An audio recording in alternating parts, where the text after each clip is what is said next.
Competition competition और income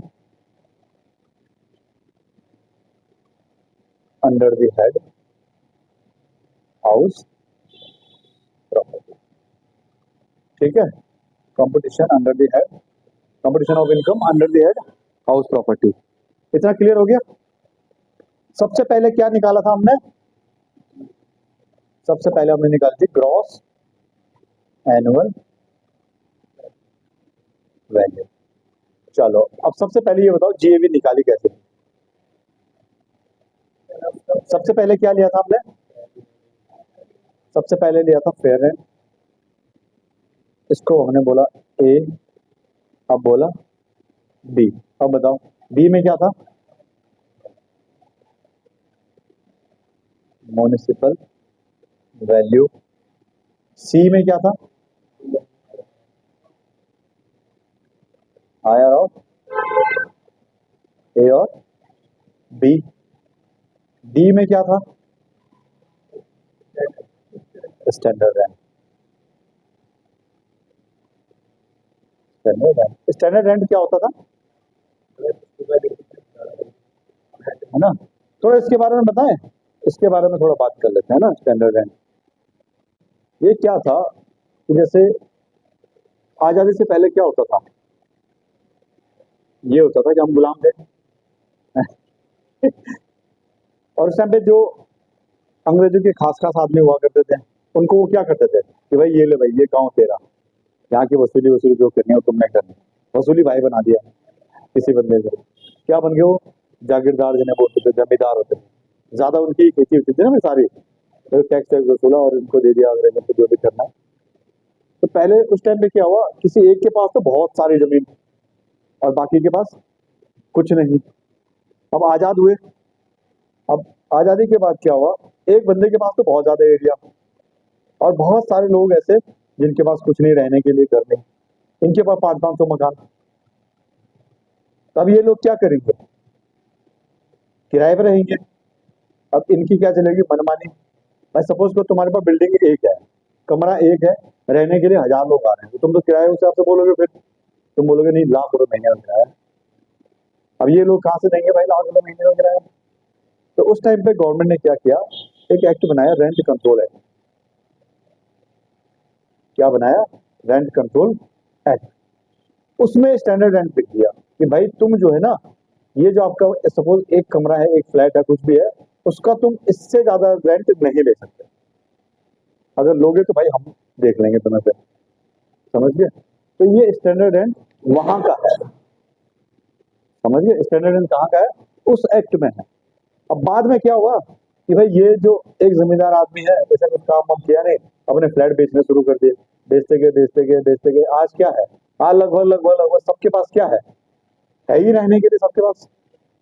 यहाँ नहीं तो वहां, वहां नहीं तो वहां की हर जगह कहीं ना कहीं तो है ही ना, लगभग रहने के लिए हर जगह है। अब इस एक्ट की जरूरत ही नहीं है, इस एक्ट की जरूरत ही नहीं है। इस एक्ट की जरूरत कब थी? जब बहुत सारे लोगों को किराए पे रहना था, किराए मकान मालिक अपनी मनमानी ना करे, उसके लिए रेंट कंट्रोल एक्ट बना दिया। समझ गए? अब इसकी जरूरत ही नहीं है, क्योंकि सारे लोगों के पास रहने के लिए है ही। जो वैसे किराए पर रह रहे हैं वो बात अलग है, पर उन्हें भी पता है कि कितना रेंट होना चाहिए, वो हिसाब से दे रहे हैं। किसी को कोई दिक्कत नहीं है, तो इस एक्ट की जरूरत नहीं है।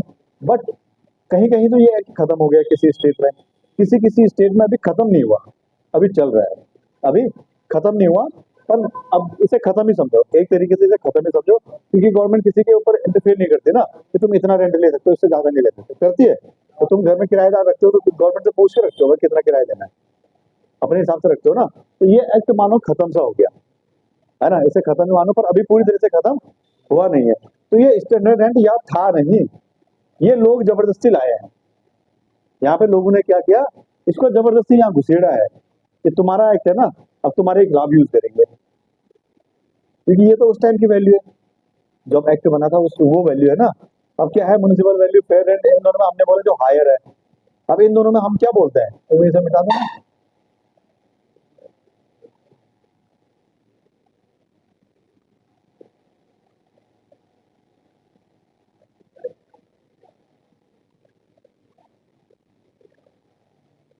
अब ई पॉइंट क्या आ जाएगा, लोअर ऑफ सी और डी, इसे क्या बोलते थे हम, एक्सपेक्टेड रेंट ना। तो ये लोगों ने जो है जबरदस्ती इसमें घुसेड़ा है, गवर्नमेंट का एक्ट, गवर्नमेंट के ही खिलाफ यूज कर दिया कि आ जाओ जी, अगर तुम्हारी ये वैल्यू ज्यादा आ रही है तो ये देखो तुम्हारा ही एक्ट है, स्टैंडर्ड रेंट है तुम्हारा, ये तुम खुद ही कह रहे हो इससे ज्यादा नहीं हो रहा होएगा, अब खुद ही कह रहे हो कि भाई इससे ज्यादा है, तो तुम्हारी बात कॉन्ट्राडिक्ट हो गई। तो सुप्रीम कोर्ट ने बोला भाई जब तक ये एक्ट है या तो ये खत्म कर दो, जब तक खत्म नहीं हो जाता तब तक तुम्हें मानना पड़ेगा। तो स्टैंडर्ड रेंट का कॉन्सेप्ट यहाँ से आया था, ऐसे आया था, ठीक है। तो लोगों ने भैया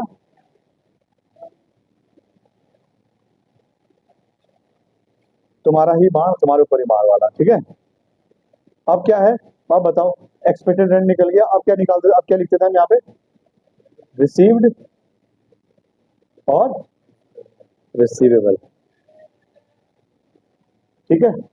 अब ये जो है, अब क्या निकलेगा,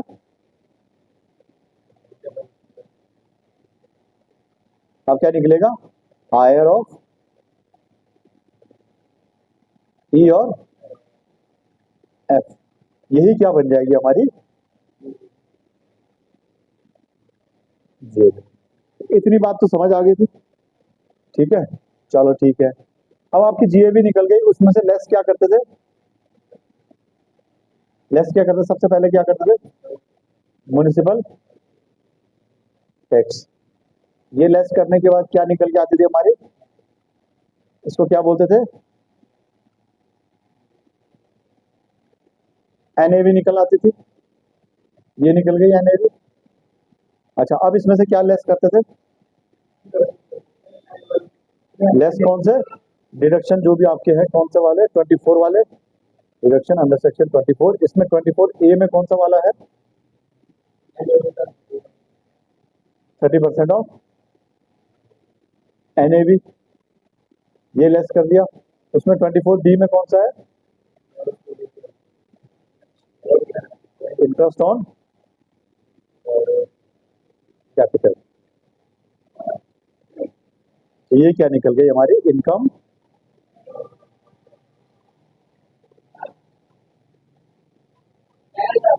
under the head house property निकल गया। इतना क्लियर हो गया। चलो एक क्वेश्चन लिखो, अब क्वेश्चन करो साथ साथ में।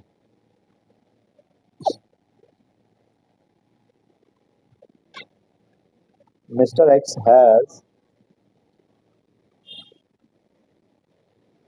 one house property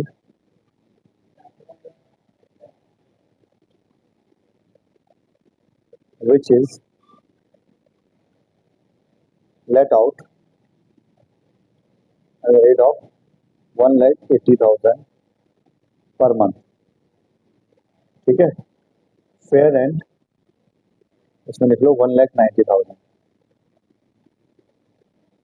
per month, ठीक है। म्युनिसिपल वैल्यूएशन, म्युनिसिपल वैल्यू लिख लो, तो इसमें लिख लो 1,70,000। पहले यही इजी सा क्वेश्चन है। स्टैंडर्ड रेंट इसको कर दो 1,81,000 पर मंथ, ठीक है। और अब लिखो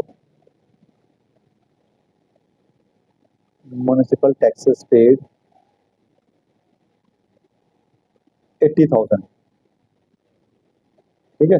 ये पर मंथ होगा, नहीं, ये साल में एक ही बार होगा, ठीक है। हाँ, and interest paid on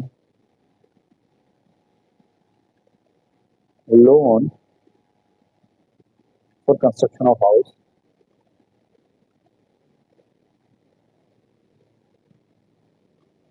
for construction of house property is, यहाँ पे लिख लेते हैं 30,000, ठीक है। Compute is income tax liability for assessment year 24 और 25। कुछ बचा नहीं, सब कुछ आ गया। कितने पे रेंट में दिया? 1,80,000 पे फेयर रेंट हो गया 1,90,000। ये पर मंथ है, ठीक है। म्युनिसिपल वैल्यूएशन हो गई 1,70,000 पर मंथ। स्टैंडर्ड रेंट हो गया 1,81,000 per month. Municipal taxes paid 80,000। Interest paid और loan for construction of house property 30,000। Assessment year 24-25 के लिए आपने क्या निकालना है? इसकी टैक्स लायबिलिटी निकालो। टैक्स कितना लायबल बन रहा है, कितने पेबल है।